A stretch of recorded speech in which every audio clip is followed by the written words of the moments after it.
হেদায়েতের প্রতিবন্ধকতাগুলো আসলে কি কি এ নিয়ে একটু আলোচনা হওয়া দরকার।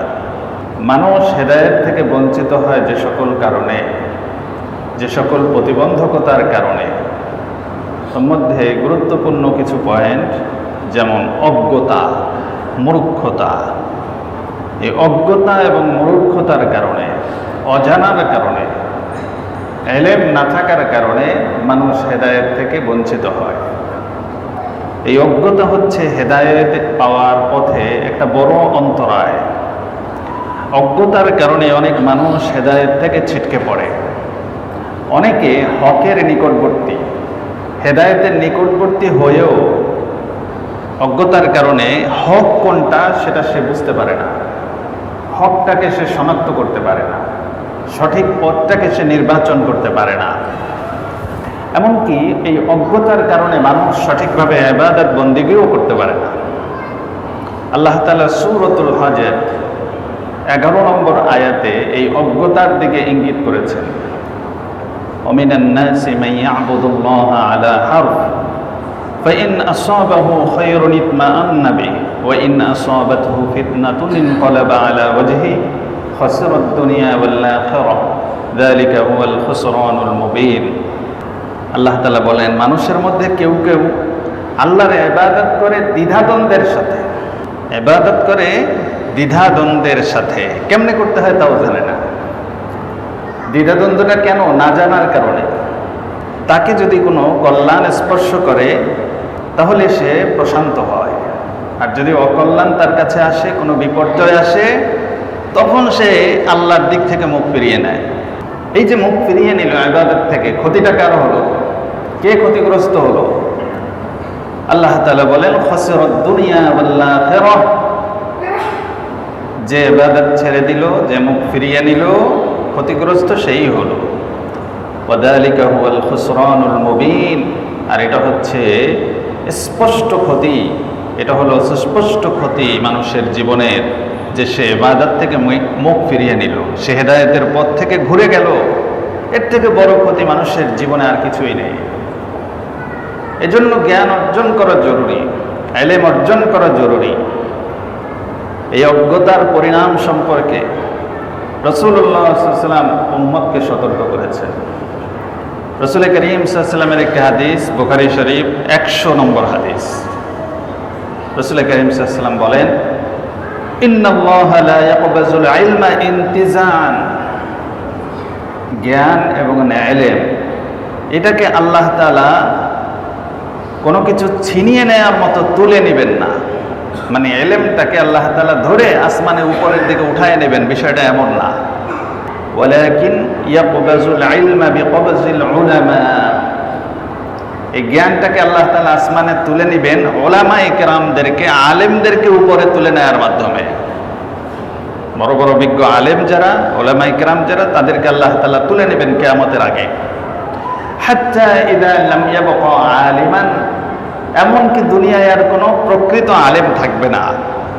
ইত্তাখাযান নাসু রুউসান জুহালা। মানুষ মূর্খদেরকে নেতা বানাবে, তাদের কাছে সিদ্ধান্ত চাইবে।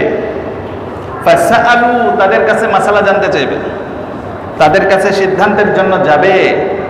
এবং তারাও ফাফতাউ বিগাইরি ইলম, ইলম ছাড়া তারা একটা ফতোয়া দিয়ে দেবে। ইলম নাই, জিজ্ঞেস করছে, একটা বলে দেবে। ফাদাল্লু ওয়া আদাল্লু, যারা ফতোয়া দিল, এই ইলম ছাড়া যে সমস্ত দাবিদার আলেম যারা ফতোয়া দিল, তারাও গোমরাহ হলো, আর তার অনুসারী যারা, তাদেরকেও গোমরাহ করে দিল। এই জাহেল আলেম যারা, তারা নিজেরা তো গোমরাহ, আর তাদের পিছনে যারা আছে, তাদের অনুসরণ যারা করতেছে, ওরাও গোমরাহ। রাসূল বললেন, এমন একটা সময় আসবে জাহেলদেরকে মানুষ নেতা বানাবে, বড় আলেমের স্তরে তাদেরকে বসাবে। কোনো দেখা দেখি নাই, অমুকে বলছে এইটাই চলবে। এই যে অন্ধ ভক্তি, অন্ধ অনুসরণ, অন্ধ অনুকরণ, রাসূল বলেন যে ফতোয়া দিল ও গোমরাহ, আর যারা ফতোয়া নিল ওরাও গোমরাহ। এজন্য ইসলাম ইলমের প্রতি এত গুরুত্ব আরোপ করেছে, জানার জন্য বলেছে, প্রতিনিয়ত জানার চেষ্টা করা, আকল খাটানো, বিবেক খাটানো। আমার সামনে দুটো জিনিস তো আছে, আমি একটু যাচাই বাছাই করে দেখি না কেন যে কোনটা সঠিক।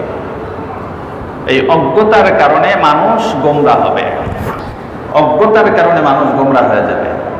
এজন্য রাসূলুল্লাহ সাল্লাল্লাহু আলাইহি ওয়াসাল্লাম এই অজ্ঞতা থেকে উম্মতকে হুঁশিয়ার করেছেন।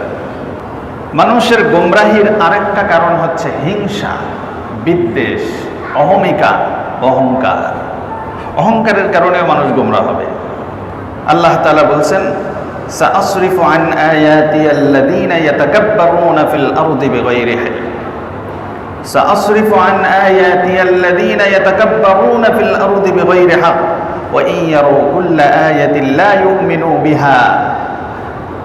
আল্লাহ তাআলা বলেন, যারা অন্যায়ভাবে অহংকার করে, দম্ভ করে, আমি তাদেরকে আমার আয়াত সমূহ থেকে ফিরিয়ে রাখবো। সাআসরিফ, কাদেরকে? ইয়াতাকাব্বারুন, যারা কিবির করে, যারা এই জমিনে দম্ভ অহংকার করে, অন্যায় দম্ভ অহংকারে লিপ্ত আছে, তাদের কাছে আমার আয়াত পৌঁছলেও আমি ওদেরকে ফিরিয়ে রাখবো, অন্যদিকে তারা ঘুরে যাবে, অ্যাবাউট টার্ন করবে। তারা ওই আল্লাহর আয়াতের উপরে ঈমান আনবে না, লা ইউমিনু বিহা, আল্লাহর আয়াতের উপর তারা বিশ্বাস করবে না, ঈমান আনবে না। ওয়া ইয়ারু সাবিলার রুশদি লা ইয়াত্তাখিযুহু সাবিলা, তাদের কাছে যদি হেদায়েতের পথ স্পষ্ট হয়ে যায় যে এটাই সঠিক পথ, এই অহংকার অহমিকার কারণে ওইটা তারা গ্রহণ করবে না। ওয়া ইয়ারু সাবিলাল গায়য়ি ইয়াত্তাখিযুহু সাবিলা, আর যদি তাদের কাছে গোমরাহি স্পষ্ট হয়, সে বুঝতেছে এটা গোমরাহি, এটা বিভ্রান্তি, তারপরও সেইটা সে গ্রহণ করবে অহংকারের কারণে, গায়ের জোরে ওইটাই সে গ্রহণ করবে। যালিকা বিআন্নাহুম কাযযাবু বিআয়াতিনা ওয়া কানু আনহা গাফিলিন। আল্লাহ তাআলা বলেন, মূলত ওরা আল্লাহর আয়াতকে মিথ্যা প্রতিপন্ন করেছে এবং এগুলো হচ্ছে গাফেল লোক, এগুলো অসচেতন লোক। অহংকার করছে ঠিকই, কিন্তু সচেতনতা নাই, সঠিক জ্ঞান নাই। এজন্য দেখা গিয়েছে রাসূলের জামানায় দুর্বল শ্রেণী যারা, তারা ঈমান আনতো, ইসলাম কবুল করত, আর সবল শ্রেণী যারা, তারা দম্ভ অহংকারের কারণে, আভিজাত্যের কারণে তারা ঈমান আনতে ব্যর্থ হতো। আবু জাহেলের কথা চিন্তা করুন, আবু জাহেল কিন্তু এই দম্ভ এবং অহংকারের কারণে ঈমান আনতে পারে নাই। রাসূল করিম সাল্লাল্লাহু আলাইহি ওয়াসাল্লামকে চিনেছে, জানতো রাসূল সঠিক, বুঝতো কোরআন সঠিক। সূরাতুল বাকারা 146 নম্বর আয়াতে আল্লাহ তাআলা বলেন, আল্লাযীনা আতাইনাহুমুল কিতাব ইয়ারিফুনাহু কামা ইয়ারিফুনা আবনাআহুম, যাদেরকে কিতাব দেওয়া হয়েছে ওরা এই কিতাবকে বুঝতো, এই কোরআনকে জানতো, অর্থ বুঝতো। কেমন ভাবে কোরআনকে চিনতো? নিজের সন্তানকে যেভাবে চিনতো, বুঝতো, ঠিক কোরআনকে ওইভাবে চিনতো, বুঝতে পারতো হ্যাঁ এটা সঠিক। বাবা তার সন্তানকে কেমন ভাবে চেনে? সন্তানের কোথায় কি সমস্যা, সন্তানের কি চাহিদা, কি চায়, কি চিন্তা করে, এটা কেউ না জানলেও কে জানে? বাবা জানে। সন্তান কি পছন্দ করে, সন্তানের কি প্রয়োজন, এটা পৃথিবীর সব থেকে বেশি জানে হচ্ছে বাবা মা। আল্লাহ তাআলা বলেন, ওরা এই কিতাবকে আরবের মুশরিকরা নিজের সন্তানের থেকে বেশি চিনতো। নিজের সন্তানের থেকে বেশি চিনলে কি হবে? ওয়া ইন্না ফারীকাম মিনহুম লা ইয়াকতুমুনাল হাক্কা ওয়া হুম ইয়ালামুন, ওরা এই কোরআনের জ্ঞানটাকে চেষ্টা করত, লুকাতে চেষ্টা করত, হাইড করার জন্য চেষ্টা করত, কোরআনটা যেন প্রকাশ হয়ে না যায়, কোরআনের প্রচারটা যেন না হয়। ওরা বুঝতো এটা সঠিক, এটা মানুষের কাছে গেলেই মানুষ লুফে নেবে, এটা মানুষ গ্রহণ করবে। এজন্য কোরআনটাকে ওরা হাইড করার জন্য চেষ্টা করত, অথচ ওরা জানতো যে এই কোরআনটা কত নিশ্চিত কথা, সুনিশ্চিত কথা, হেদায়েতের কথা। এটা মানলেই জান্নাতে যাওয়া যাবে, এটা মানলেই হেদায়েতের পথ পাওয়া যাবে। এটা নিজের ছেলে, নিজের সন্তানদের মতো জানার পরেও ওরা এই কোরআনের আয়াতকে মানুষের কাছ থেকে লুকোতো এবং তারা জেনে শুনেই এই সত্যকে ধামাচাপা দেওয়ার অপচেষ্টা করত। রাসূলুল্লাহ সাল্লাল্লাহু আলাইহি ওয়াসাল্লাম তিনি বলেন, তিরমিজি শরীফ 2510 নম্বর হাদিসে, যে তোমাদের আগের উম্মতদের রোগ তোমাদের মধ্যেও সংক্রমিত হচ্ছে। দাব্বা ইলাইকুম দাউল উমাম ক্বাবলাকুম, যে তোমাদের পূর্বের উম্মতদের যে সমস্ত মানসিক রোগ, আধ্যাত্মিক রোগ ছিল, এগুলোর সংক্রমণ তোমাদেরও হবে। আর সেই রোগটা কি? পূর্ববর্তী উম্মতের যেই রোগ এই উম্মতের মধ্যে সংক্রমিত হবে, সেটা কি? আল হাসাদু ওয়াল বাগদা। এটা হচ্ছে হিংসা, বিদ্বেষ, মানুষের প্রতি শত্রুতার মনোভাব, শত্রুভাবাপন্ন মনোভাব। এটা পূর্বের উম্মতেরও ছিল, তোমাদের মধ্যেও থাকবে। ওয়াহিয়াল হালিকা, রসুল বলেন এটা হচ্ছে মুন্ডনকারী, সবকিছু মুন্ডন করা, শেপ করে, মাথায় যেমন শেপ করে, শেপ করলে চুলগুলো যেমন মুন্ডিত হয়, চুল একবারে পড়ে যায়, ঠিক এইভাবে হিংসা বিদ্বেষ যদি কারোর মধ্যে থাকে, তাহলে সে যেন মুন্ডনকারী, তার সব নেক আমলগুলো সে শেষ করে ফেলে। রাসূলুল্লাহ সাল্লাল্লাহু আলাইহি ওয়াসাল্লাম বলেন, আমি কিন্তু এটা বলছি না যে চুল মুন্ডন করে দেয়, বরঞ্চ এটাকে দ্বীন মুন্ডন করে দেয়। দ্বীন, ইসলামকে মুন্ডন করে, ইসলামকে উপড়ে ফেলে। এটা বড় মারাত্মক জিনিস। এটা যদি থাকে, মানুষের দ্বীন ধ্বংস হয়ে যায়, মানুষের ঈমান ধ্বংস হয়ে যায়। এই হিংসা বিদ্বেষের কারণে উবাই ইবনে সুলুল ইসলাম কবুল করতে পারে নাই। মদিনার উবাই ইবনে সুলুল, মদিনার নেতা। আরেকজন লিডার ছিল মক্কার লিডার আবু জাহেল। এই দুইজনের রোগ একটা, এটা হচ্ছে হিংসা বিদ্বেষ। হেদায়েত থেকে বিচ্যুত হওয়ার আরেকটা যে বিষয় কোরআনে বারবার তুলে ধরা হয়েছে, হেদায়েতের অযোগ্যতা, হেদায়েত লাভের অযোগ্যতা। কিছু কিছু দোষ আছে, অযোগ্যতা আছে, যেটা ভিতরে থাকলে হেদায়েত ভেতরে আসে না। এই অযোগ্যতাগুলো আল্লাহ তাআলা কোরআনে প্রকাশ করে দিয়েছেন। অযোগ্যতাগুলো কি? যেগুলো ভিতরে থাকলে মানুষের মধ্যে হেদায়েত আসে না। এগুলো হচ্ছে, ভিতরে কুফরি থাকলে হেদায়েত আসে না, ভিতরে শিরিকি থাকলে হেদায়েত আসে না। কথাবার্তায় প্রতিনিয়ত তার মধ্যে শিরিক বের হয়, আল্লাহর সাথে শরিক করে। নামে মুসলমান, কিন্তু কথায় কথায় আল্লাহর ক্ষমতার সাথে সে অংশীদার স্থাপন করে। এই শিরিকি যদি ভিতরে থাকে, সে হেদায়েতের নিয়ামত থেকে বঞ্চিত হবে। জুলুম করলে তার মধ্যে হেদায়েত আসে না। কারোর মধ্যে যদি জুলুম থাকে, মানুষকে অন্যায়ভাবে মানুষের উপরে অবিচার করে, মানুষকে কষ্ট দেয়, তাহলে সে হেদায়েতের নিয়ামত থেকে বঞ্চিত হবে। নিফাক থাকলে তার মধ্যে হেদায়েত আসে না। এগুলো ভিতরে থাকলে, এগুলো এক ধরনের অযোগ্যতা। হেদায়েত এবং এটা পাশাপাশি থাকতে পারে না। আল্লাহ সুবহানাহু ওয়া তাআলা সূরাতুন নাহলের 104 নম্বর আয়াতে বলছেন, ইন্নাল্লাযীনা লা ইউমিনুনা বিআয়াতিল্লাহ, যারা আল্লাহর আয়াতের উপরে বিশ্বাস করে না, লা ইয়াহদিহিমুল্লাহ, তাদেরকে আল্লাহ হেদায়েত করেন না। হেদায়েত পাওয়ার পূর্ব শর্ত হলো একেবারে পরিপূর্ণভাবে সারেন্ডার করা, আত্মসমর্পণ করা, আল্লাহর কথা বিশ্বাস স্থাপন করা। কোনো অবিশ্বাস যেন ভিতরে না থাকে। পরিপূর্ণ আস্থা এবং বিশ্বাস আল্লাহর প্রত্যেকটা কথার উপরে রাখতে হবে। আমল কম থাকতে পারে, কিন্তু বিশ্বাসে কোনো ত্রুটি থাকবে না। বিশ্বাসের ক্ষেত্রে কোনো ছাড় নাই, আমলে ছাড় আছে। ইমানে যদি ত্রুটি থাকে, জান্নাতে যাওয়া যাবে না। আমলে ত্রুটি থাকলে জান্নাতে যাওয়া যাবে। এজন্য ইমানের উপরে বেশি মেহনত করতে হবে।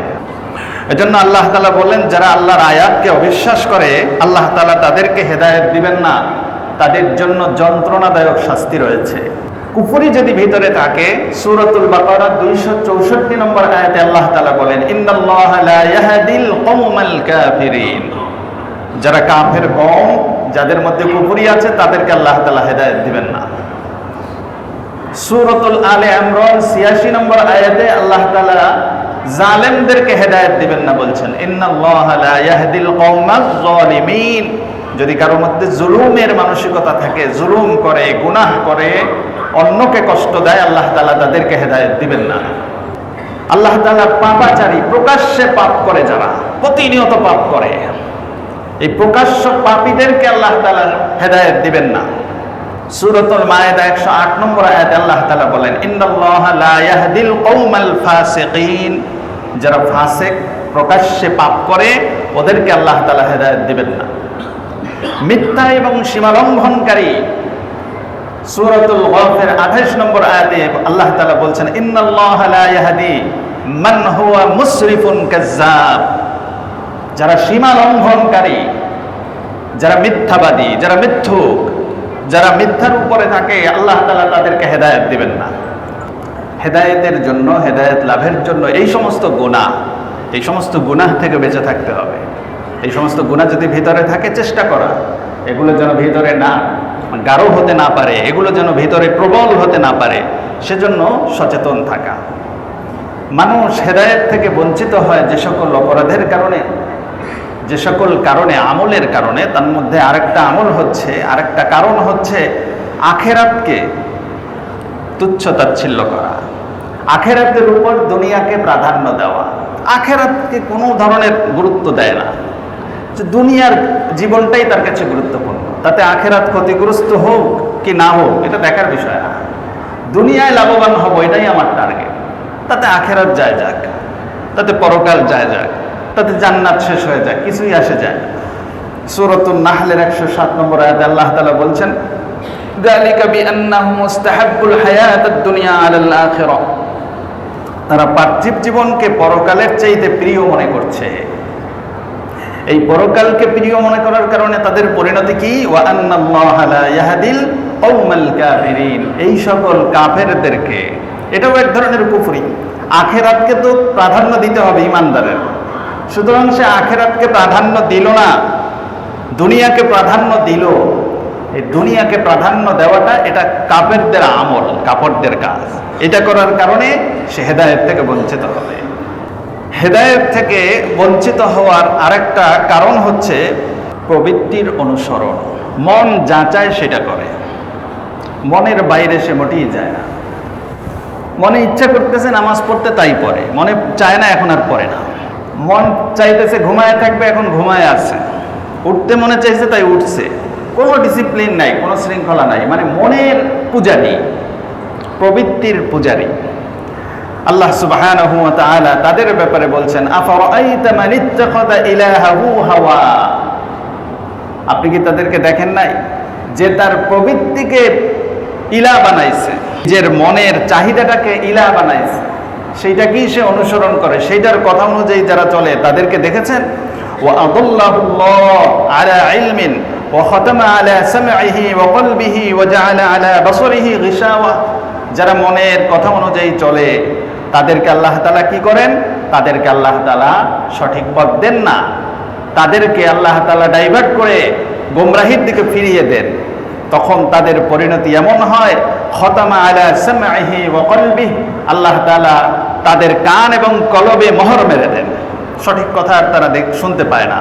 ওয়া জাআলা আলা বাসরিহি গিশাওয়া, তাদের চোখের উপরে স্ক্রিন, পর্দা ঢেলে দেন, সে ওই পাশে আর দেখতে পায় না। হেদায়েত এবং তার মধ্যে একটা পর্দা, একটা আবরণ দিয়ে দেন, সে হেদায়েতটা আর দেখতে পায় না, সে এই পারে পড়ে থাকে। ফামান ইয়াহদিল্লাহু মিন বা'দি যালিক আফালা তাযাক্কারুন। আল্লাহ সুবহানাহু ওয়া তাআলা বলেন, আল্লাহর পরে এমন কে আছে যে তাকে সৎ পথ দেখাবে? অথচ এরপরও তোমরা এই কোরআন থেকে উপদেশ গ্রহণ করছো না। আল্লাহ তাআলা প্রশ্ন ছুড়ে দিয়েছেন। প্রবৃত্তির অনুসরণ মানুষকে হক এবং সঠিক পথ থেকে বিচ্যুত করে দেয়। সূরাতুস সাদের 26 নম্বর আয়াতেও আল্লাহ তাআলা এই কথা বলছেন, ওয়ালা তাত্তাবি'আল হাওয়া ফায়ুদিল্লাকা আন সাবিলিল্লাহ। তুমি তোমার প্রবৃত্তির অনুসরণ করো না, তাহলে তা তোমাকে আল্লাহর পথ থেকে বিচ্যুত করে দিবে। আল্লাহর পথে, হেদায়েতের পথে তুমি থাকতে পারবে না। সূরাতুল কাহফের 28 নম্বর আয়াতে আল্লাহ সুবহানাহু ওয়া তাআলা বলছেন, ওয়ালা তুতি'আ মান আগফালনা কলবাহু আন যিকরিনা ওয়াত্তাবা'a হাওয়া ওয়া কানা আমরুহু ফুরতা। তুমি ওই ব্যক্তির আনুগত্য করো না যার অন্তরকে আমার স্মরণ থেকে গাফেল করে দিয়েছি। আল্লাহ তাআলা বলেন যে আমার স্মরণ থেকে, আমার জিকির থেকে, আমার হেদায়েত থেকে, আমার কোরআন থেকে বঞ্চিত গাফেল, তাকে তোমরা খবরদার ফলো করবে না, তাদের অনুসরণ তোমরা করবে না। কারণ সে তার খেয়াল খুশির অনুসরণ করে। যেই ব্যক্তি খেয়াল খুশির অনুসরণ করে তার কার্যকলাপ সীমা অতিক্রম করে গেছে, তার কার্যক্রমের কারণে সে গোমরা হয়ে গেছে। আল্লাহ তাআলা সূরাতুল কসাসের 50 নম্বর আয়াতে বলছেন, ওয়ামান আযাল্লু মিম্মান ইত্তাবা'a হাওয়াহু বিগাইরি হুদা। যে ব্যক্তি আল্লাহ তাআলার হেদায়েতকে অগ্রাহ্য করে নিজের খেয়াল খুশির অনুসরণ করে, তার চাইতে পথভ্রষ্ট, তার চাইতে বড় পথভ্রষ্ট আর কে আছে? নিজের খেয়াল খুশির অনুসরণ করা এটা বড় ভ্রষ্টতা। নিশ্চয়ই আল্লাহ তাআলা জালেম যারা, তাদেরকে সুপথ প্রদর্শন করেন না। হযরত আলী রাদিয়াল্লাহু তাআলা আনহু তিনি বলেন, ইন্নামা খাফু আলাইকুমুল ইসনাইন, আমি তোমাদের উপর দুটি জিনিসকে সবথেকে বেশি ভয় পাই। একটা হলো তুলাল আমলি ওয়া ইত্তিবাউল হাওয়া, দুনিয়ার দীর্ঘ আকাঙ্ক্ষা, দুনিয়ার বড় স্বপ্ন, দীর্ঘ আকাঙ্ক্ষা। আর একটা হচ্ছে ইত্তিবাউল হাওয়া, খেয়াল খুশির অনুসরণ। এই দুইটা জিনিসকে আমি তোমাদের উপরে বেশি ভয় পাই। কারণ ফাইন্না তুলাল আমলি ইউনসিল আখিরাহ, দুনিয়ার দীর্ঘ আকাঙ্ক্ষা এটা আখিরাতকে ভুলায় দেয়। একটা ফ্ল্যাট আছে আর একটা ফ্ল্যাট চাই, একটা গাড়ি আছে আর একটা গাড়ি চাই, দুইটা আছে চারটা চাই, আরো চাই আরো চাই। এই যে দীর্ঘ আকাঙ্ক্ষা এটা পরকালকে ভুলায় দেয়। ওয়া ইন্না ইত্তিবাআল হাওয়া ইয়াসুদ্দু আনিল হাক্কি, আর খেয়াল খুশির অনুসরণ এটা সঠিক পথ থেকে বাধা দেয়, হেদায়েতের পথের মধ্যে একটা বাধার সৃষ্টি করে, সে হেদায়েত পর্যন্ত আর পৌঁছাতে পারে না। সঠিক পথ থেকে মানুষ যে সকল কারণে বিচ্যুত হয় তার মধ্যে অন্যতম আরেকটি হচ্ছে নিজের ঘর বাড়ি, আত্মীয় স্বজন, ব্যবসা বাণিজ্যের অতিরিক্ত মোহাব্বত। ইহুদি নাসারা এবং অবিশ্বাসীদের ক্ষেত্রে এটাই ছিল রাসূলের জামানায়। তারা এই সমস্ত মোহাব্বতের কারণে ঈমান আনতে পারে নাই।